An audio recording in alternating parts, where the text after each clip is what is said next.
This is Gary Whittaker of FightWorld.tv, and I'm here with the man in front of this great city of Montreal, and a man who put MMA in Montreal on the map, Stéphane Patry. I don't think he needs any introductions, but here he is with us today. First off, how's it going today? Very good, very good. And you made some spectacular news in Montreal, and probably reverberating across the MMA world. You're back. You want to talk to us about how it is that you're back and this new promotion that you've got coming up in October. In October, I'm officially back. This is no more a rumor. I'm really here in Montreal, and I'm looking forward to this new run. I mean, I was missing the game a lot, and you know, I took the time to think about it, to make sure that if I was going to come back, that I would make a big splash, and it would be something that the fans would dream of. Now, the fans have definitely heard the noise, absolutely, the splash that's hit the water. You want to talk to us about, once the splashes die down, though, what are they left with in terms of the fights? They've got some big-name fighters coming up on this card. You want to talk to us about who is going to be on this first card in October? Well, like I announced today at the press conference, we're going to have a lot of very, very, very good international fighters. Unfortunately, I won't name those fighters until in 2 weeks when we have the official press conference. But we have a lot of good Canadian fighters under contract. We have Steve Bossé that's going to be fighting for us. He's going to be headlining that card in October. We have Patrick Cote, a UFC veteran, that's going to be fighting with us. We're also going to have professional boxer Eric Barak that's going to make his MMA debut. He's 5-0 with 5 knockouts. He's a huge draw in the boxing circles, and I think he's a perfect opponent for the guy that's coming from the States to fight him. Then we have Derek Gauthier that's going to be with us long term. We have Yannick Galipeau who's doing a comeback. Remember, I did a fight between Gauthier and Galipeau a few years ago, and we built that fight. Who will be the next Georges St-Pierre? Unfortunately, things didn't go that well for both guys, but I still think these guys have a huge future ahead of them, and I will help them get to where their dream is at. We also have Dimitri Wardenberg that's going to be fighting for us. We have a lot of Quebec up-and-comers, Jonathan Dubois. I talked about Sean Davidson before. He hasn't fought in 7 years, but I remember when we discovered this guy back in 2001, we called him the Phenom. At that time, him and Georges St-Pierre were the best prospects in the UCC organization. So for Sean to come back, that means a lot. This guy could end up being the poster boy of the promotion for the next 10 years. So we have a lot of good things coming up. And you know, good things is what you brought to the Quebec MMA scene, especially. You're talking about your last event in terms of TKO and what you brought, the big names that have come out of the organization, the Mark Hominiks, and what about the Steve Bossé when you bring him back into your fold? How do you feel about maybe guiding him towards his next path that didn't seem to happen when you weren't there? Well, it disturbed me a lot that when I left TKO, everybody in town knew who Steve Bossé was. He was a big star here. Everybody, I mean the sponsors, the fans, the media, everybody wanted a piece of Steve Bossé. They wanted to talk to him. They wanted to meet with him. And now I come back 2 years later, and he was supposed to fight on a promotion that didn't sell tickets with him in the main event. So that disturbs me that Steve is not the star that he deserves to be. So I'm coming back, and I'll make sure this changes very fast. And you've already got someone with some built-in credibility, UFC veteran Patrick Cote. I think you're a little familiar with Patrick Cote as well. What was it like for you to bring a guy like him back to your fold, and also think about guiding his career, at least helping him take that next step back into international fame? Obviously, my goal long-term is to build the organization around our future fighters. We want to do a strategy a little bit like Interbox is doing with Lucian Bute, where they make him a world champion, but they keep him here in Montreal. Obviously, he went and fight in Romania, but he's mainly fighting here in Montreal, where he fills the Bell Center. I don't want to be, obviously, a lot of fighters, their dream is to go to the UFC, and we will support that. We will push the fighters to fulfill their dreams. But at the same time, our main guys, we want to keep them here and make them huge stars here and make sure they make more money here than fighting anywhere else. So back to what you were saying, Patrick Cote, we know I know that his goal is to go to the UFC. But for me, as a promoter, to bring him in my promotion, it has to be a fight that the fans want to see. So we found somebody that the fans will want to see.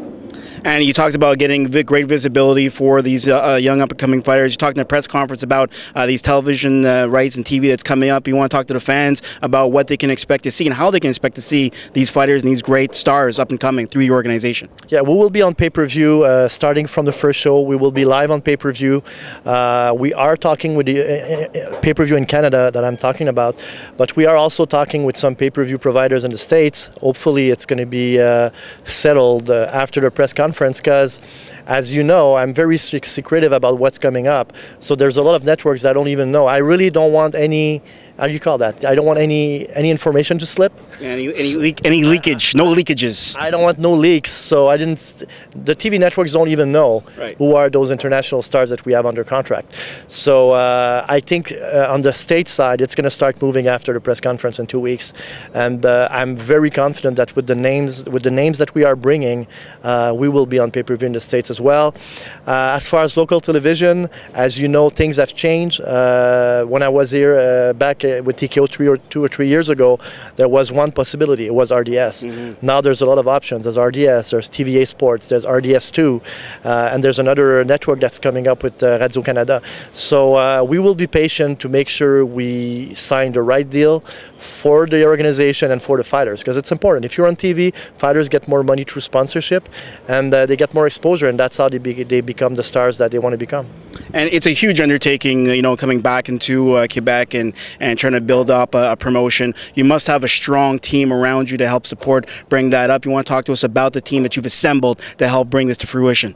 Well, I'm pretty much going to use the same thing I had production-wise, the quality of the sound and lighting, the production quality of the events. It's pretty much going to be the same team. They're the same crew that shoot the Montreal Canadian Games, so they're the same crew that did the Montreal Grand Prix. So we have a very, very, very good production crew. They're good friends of mine as well. So on that side, people will get an even better feeling than what they were getting at the TKO events back then, because obviously we're now 3 years later. Technology has changed, so we are preparing a lot of big surprise production-wise. And now back to the matchmaking for this first show.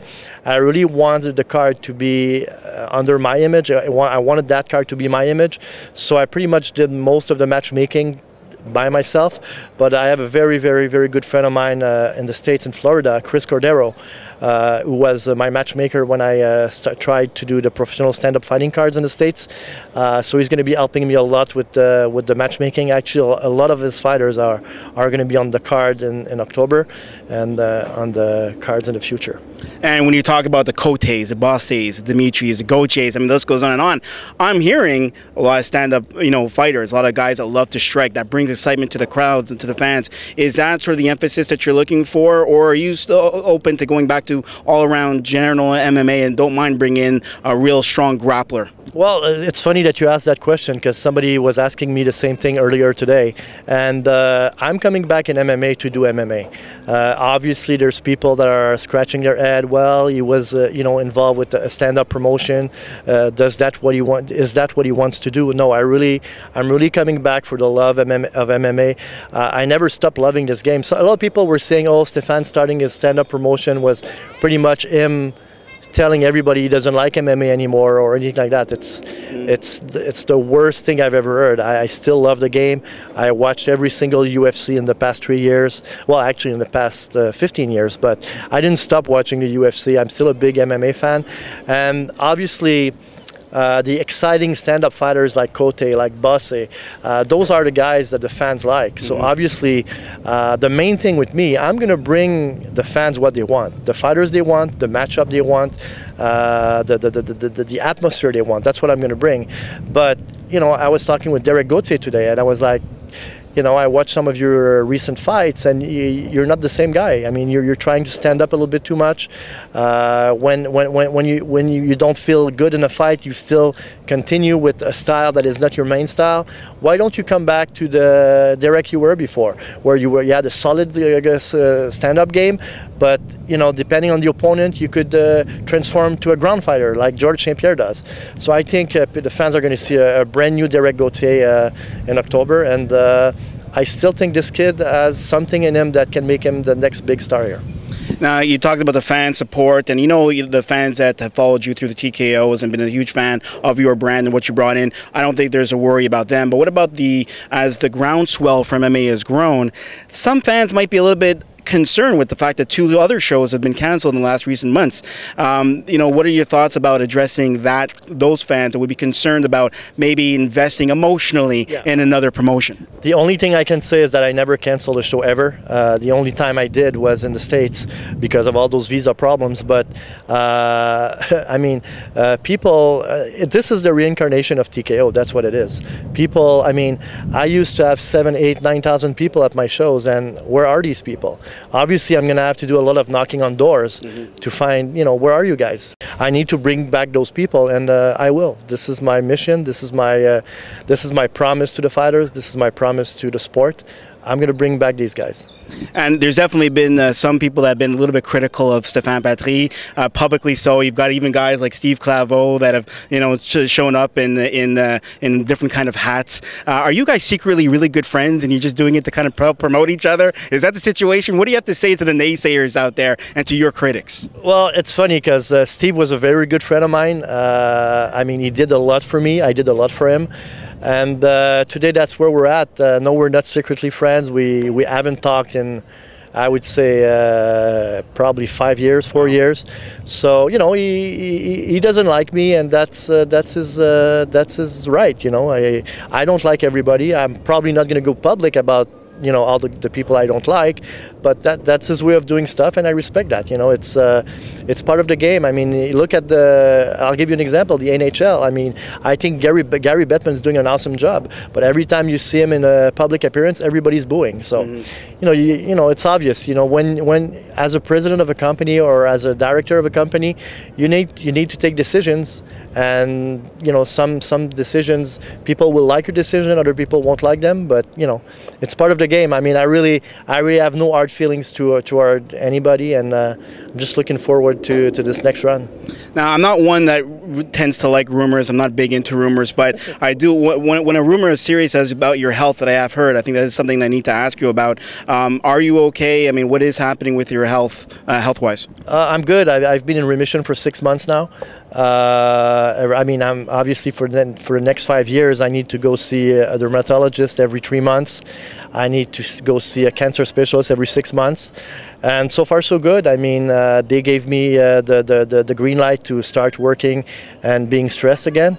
But obviously, I need to eat better. I need to take care of myself better. You know, I mean, I cannot do 20 hours a day, 7 days a week like I used to do. So that's why it's very important for me to surround myself with good people. My personal life is not the same either. You know, I used to be single.